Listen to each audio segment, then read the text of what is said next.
ஓம் முருகா போற்றி, கந்தா போற்றி, கடம்பா போற்றி, கதிர்வேளா போற்றி, அறுபடை வீடு கொண்ட முருகப்பெருமானை போற்றி போற்றி. என் செல்லமே, நிச்சயமாக நாளை உனக்கான ஒரு திருப்பம் கிடைக்கப் போகிறது. இந்த முருகப்பெருமான் சொல்வதை கேட்டால் ஆனந்த கண்ணீர் விடுவாய். ஆம் செல்லமே, இந்த முருகப்பெருமான் சொல்வதை கேட்டு நிம்மதியாக கண்ணுறங்கு. நான் ஒன்று சொல்லட்டுமா? உனக்கான வாய்ப்புகள் கிடைக்கும் போது அதை சரியாக பயன்படுத்திக் கொள். அதுதான் வாழ்க்கையின் ரகசியம். கஷ்டங்களையும் துயரங்களையுமே நினைத்துக் கொண்டிருந்தால் வாழ்க்கையில் எந்தவித முன்னேற்றத்தையும் உன்னால் பார்க்கவே முடியாது. ஏன் அடைய கூட முடியாது. கிடைக்கும் சின்ன சின்ன வாய்ப்புகள் இருக்கிறது என் செல்லமே, அது நல்லதொரு வாய்ப்பாக நினைத்து அதை சரிவர பயன்படுத்தினால் அது மிகப்பெரிய வெற்றியை தரும் என்பது நிதர்சனமான உண்மை. எல்லோரும் சொல்வது போலத்தான் வாய்ப்பு என்பது வடை மாதிரி.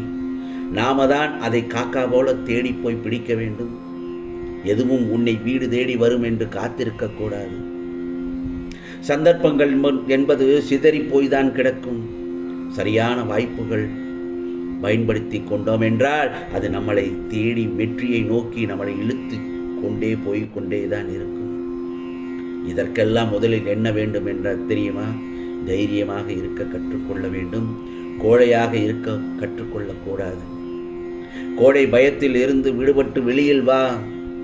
பிறகு வாய்ப்புகள் உன்னை தன்னால் தேடி வரும். உனக்குள் இருக்கும் திறமை என்ன என்று முதலில் ஆராய்ச்சி செய்.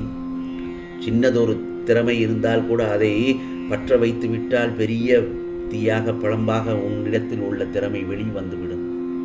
பிறகு இந்த உலகத்திற்கு நீதான் பெரிய ஆளாக தெரிவாய்.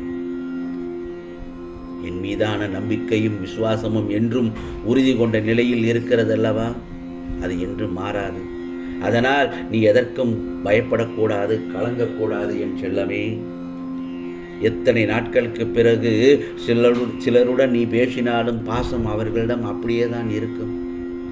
ஏனென்றால் அப்படிப்பட்ட ஓர் உறவு கிடைப்பது உனக்கு உள்ள பெரிய வரம்தான். அதை இருக்க பிடித்துக்கொள். அந்த உறவை பத்திரமாக கைப்பிடித்துக்கொள். அந்த உறவை கைவிடாது பார்த்துக்கொள். அவர்களுக்கு மனம் நோகும்படி நீ எந்த ஒரு தீங்கும் செய்யக்கூடாது. அதையும் முதலில் சொல்லிக் கொள்கிறேன். வீழ்ந்தால் தன்னை தூக்கிவிட யாரும் இல்லை என்று உணர்ந்தவர்கள் எடுத்து வைக்கும் ஒவ்வொரு அடியையும் யோசித்துத்தான் வைப்பார்கள். வாழ்க்கையில் நாம் நிறைய கஷ்டப்பட்டு விட்டோம். கடன் சுமை, கல்யாண தடை, நோய் பிரச்சனை, பிரிந்து சென்றவர், உறவு பிரச்சனை, சொத்து பிரச்சனை, இப்படி ஒவ்வொருவருக்கும் ஒவ்வொரு பிரச்சனை தான். ஆகவே எதை பற்றியும் கவலைப்படாதே. பிரச்சனைகளை எல்லாம் நினைத்து கவலைப்பட்டால் அதற்குரிய முடிவு கிடைக்காமல் போய்விடும். உனக்கு அந்த பிரச்சனைகளுக்கு முடிவு வேண்டும் என்றால் அதற்குண்டான தீர்வு நிச்சயமாக இருக்கும். அதை யோசித்து செய்யும் போது ஏதாவது ஒரு வகையில் நல்லதொரு வாய்ப்பு கிடைக்க உனக்கு நிச்சயமாக இந்த முருகப்பெருமான் அருள்பாலிப்பேன். அந்த வாய்ப்பு இருக்கிறதல்லவா? அந்த வாய்ப்பைத்தான் நீ கவனமாக கையாள வேண்டும், பயன்படுத்தி கொள்ள வேண்டும். மேலும் நான் இன்னொன்று சொல்லட்டுமா என் செல்லமே? உன் மனதில் இருக்கும் அனைத்து எதிர்மறை எண்ணங்களையும் அழித்து விடு. நான் நன்றாக இருப்பேன், நான் லட்சியத்தை அடைவேன் என்று முதலில் உனக்குள் அந்த ஒரு நேர்மறையான வார்த்தைகளை சொல்லிக்கொண்டே இரு.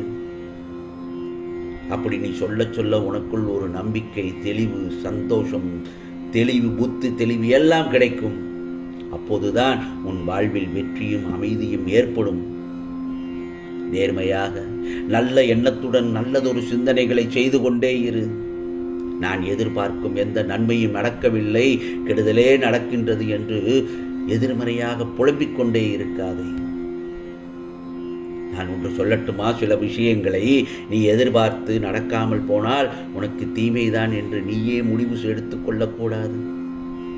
வாழ்க்கை என்றால் ஏற்றம் இறக்கம் இருக்கத்தான் செய்யும். ஏற்ற இறக்கமான சூழ்நிலை இருப்பது இயற்கை தானே என் செல்லமே. எல்லோருடைய வாழ்க்கையிலும் ஏற்றம் இறக்கம் துன்பம் இன்பம் எல்லாம் ஒன்று கலந்ததுதான் வாழ்க்கை என்பது உனக்கு நான் பலமுறை சொல்லிவிட்டேன். ஆனால் உன் வாழ்வில் எது ஏற்றம் எது இரக்கம் என்று முடிவு செய்வதை விட காலம் அதனை முடிவு செய்யும் போது ஏன் இப்படி நடந்தது என உனக்கு கண்டிப்பாக புரியும். அந்த சமயத்தில் அந்த நேரத்தில் தான் கவலைப்படாமல் உன் கடமைகளை செய்து கொண்டே இரு என்று நான் உன்னிடத்தில் எச்சரிக்கையுடன் சொல்லிக் கொண்டிருக்கிறேன். அன்பான, நிறைவான, மகிழ்ச்சியான வாழ்க்கையை இந்த முருகப்பெருமானின் ஆசீர்வாதங்களுடன் நன்றாக வாழ்வாய் என்பதில் சந்தேகமே இல்லை. இனிமேல் எல்லாமே ஏற்றம்தான். இது முருகப்பெருமானின் சத்திய வாக்கு. என் செல்லமே, உன் மனம் தெளிவானால் உன் வாழ்க்கை தெளிவாகும். உன் மனம் தெளிவானால் உன் வாழ்க்கை மிகவும் தெளிவாகும். அதை விட்டுவிட்டு தேவையில்லாத சிந்தனைக்கு உன் மனதில் இடம் கொடுக்காதே. முதலில் அதை மாற்றிக்கொள். மாற்றான் விஷயத்தில் தலையிடாதே. தேவையில்லாமல் மற்றவர்களின் விஷயத்தில் உன் மூக்கை நுழைக்காதே. தேவையில்லாமல் எதற்கும் நீயாக முன்வராதே. அவரவர் விதிப்படிதான் நடக்கும். மீறினால் நீ அந்த இடத்தில் வருத்தப்படுவாய், அவமானப்படுவாய். புரிகிறதா என் செல்லமே? உன் வாழ்க்கையை சீர்படுத்தி கர்ம பலன்களை விலக்கி கடன் தொல்லை, உடல் மற்றும் மனம் சம்பந்தப்பட்ட வியாதிகளை விலக்கி உன்னை பெரும் செல்வந்தனாக அனைவரும் வியக்கும் வண்ணம் வாழ்க்கையில் உன்னை உயர்த்தப் போகிறேன் இந்த முருகப்பெருமான். அதற்கான கால நேரம் தொலைவில் இல்லை. நாளை பொழுது உனக்கான பொழுதாகத்தான் விடியும். சில நேரங்களில் முருகா, எனக்கென்று யாரும் இல்லை, நான் தனியாக இருக்கிறேன் என்று புலம்புகிறாய். தனியாக இருப்பதே பெரிய சந்தோஷம்தானே, பெரும் வெற்றி தானே. ஒரு மனிதன் தனியாக போராடி வெற்றி பெறுகிறான் என்றால் அவன்தான் வாழ்க்கையில் முன்னேறி கொண்டிருக்கிறான் என்பதில் சந்தேகமே இல்லை. ஆகவே நீ தனியாக போராடுகிறேன் என்பதை சொல்வதை விட உனக்கு பக்கபலமாக இந்த முருகப்பெருமான் நான் இருக்கிறேன் என்பதை உன் மனதில் தீர்க்கமாக நம்ப வேண்டும். முருகா, நான் மனதில் நினைத்த காரியம் நடக்குமா நடக்காதா என்ற குழப்பத்தில் இருக்க வேண்டாம். நடந்தால் என்னுடன் என் குடும்பமும் சேர்ந்து நிம்மதியுடன் இருப்பார்கள் என்று என்னிடம் பாதம் தொட்டு வேண்டிக் கொண்டு இருக்கிறாய். நிச்சயமாக என்ன போராட்டம் நடந்தாலும் இன்றைய பொழுது நாளை வராது தானே. ஆகவே இந்த நாளை சந்தோஷமாக வழி நடத்தி நிம்மதியாக கண்ணுறங்கு. நாளைய பொழுது புது நாளாக, புத்தம் புதிய நாளாக, பொலிவுடனும் புத்துணர்ச்சி ஊட்டிய நாளாக இருக்கும் என்பதில் சந்தேகமே இல்லை. ஆம் செல்லமே, நிச்சயமாக உனக்கானதெல்லாம் நல்லது நடக்கும். நல்லது மட்டுமே நடக்கும். அதுவும் நன்மையாகவே இருக்கும். ஓம் முருகா சரணம். ஓம் முருகா சரணம். ஓம் முருகா சரணம்.